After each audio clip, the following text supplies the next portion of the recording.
యేసయ్యా,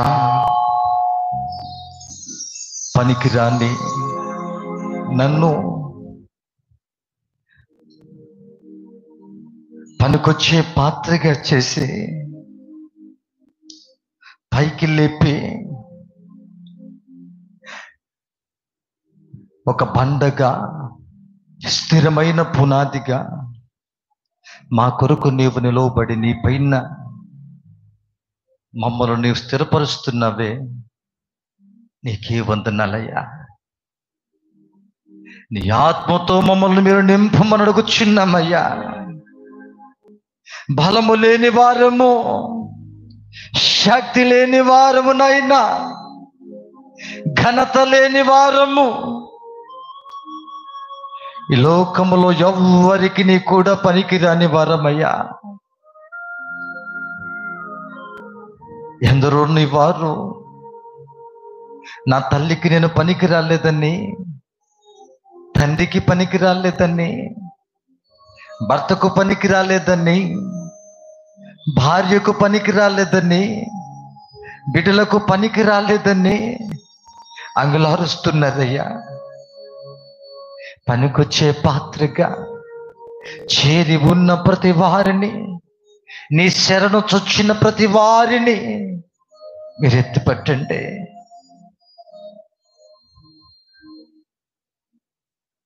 దేవా, అపాయములో ఉపాయము లేని వారిగా ఒకవేళ నీ వారు ఉంటే మీరు దర్శించండి, ఉపాయమును నేర్పించండి.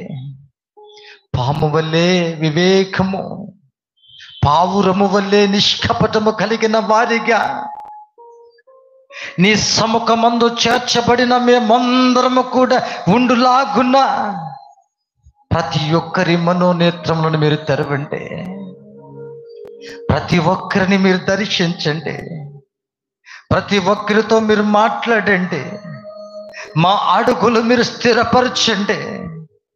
నడవలేక కాలు జారుతూ పలుమార్లు పడిపోతున్నారయ్యా. పాదములను మీరు స్థిరపరచండి.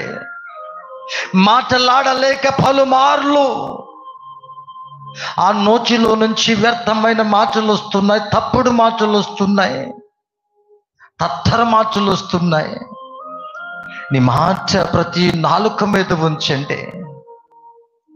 హృదయములను నీ కొరకు ప్రతిష్ఠించండి. నీ వారు ఏ అవసరత నిమిత్తమైతే వచ్చారో వారి అవసరత యేసు నామములో తీర్చబడును గాక. రాజా, మీరు స్థిరపరచండి. ప్రతి కన్నీటిని నాట్యముగా, ప్రతి వేదనను ఆనందముగా మీరు మార్చండి. ఏ తల్లి తన బిడ్డను గుచ్చి ఆడవకూడదయ్యా. వారి ఏడ్పు ఇక చాలు. వారి బిడ్డలను బట్టి వారి తల్లి సంతోషించాలి. ఏ భార్య తన భర్తను బట్టి ఏడవకూడదు. గడిచిపోయినా ఆ శాపము, దుఃఖం ఇక చాలయ్యా. ఆ బిడ్డ కన్నీటిని మీరు చూస్తున్నారు. భర్తల మనస్సులను మీరు మార్చండి. ఏ భర్త భార్యను బట్టి ఏడవకూడదయ్యా. ఆ యొక్క శాపము చాలు. భార్యల మనస్సు మీరు మార్చండి.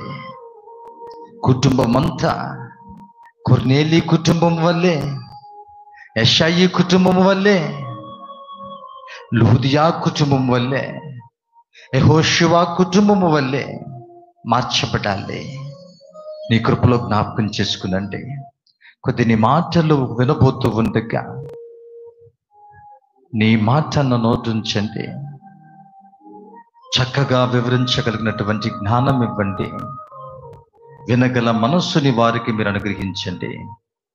యేసు నామమున అడుగుచున్నాను తండ్రి, ఆమేన్.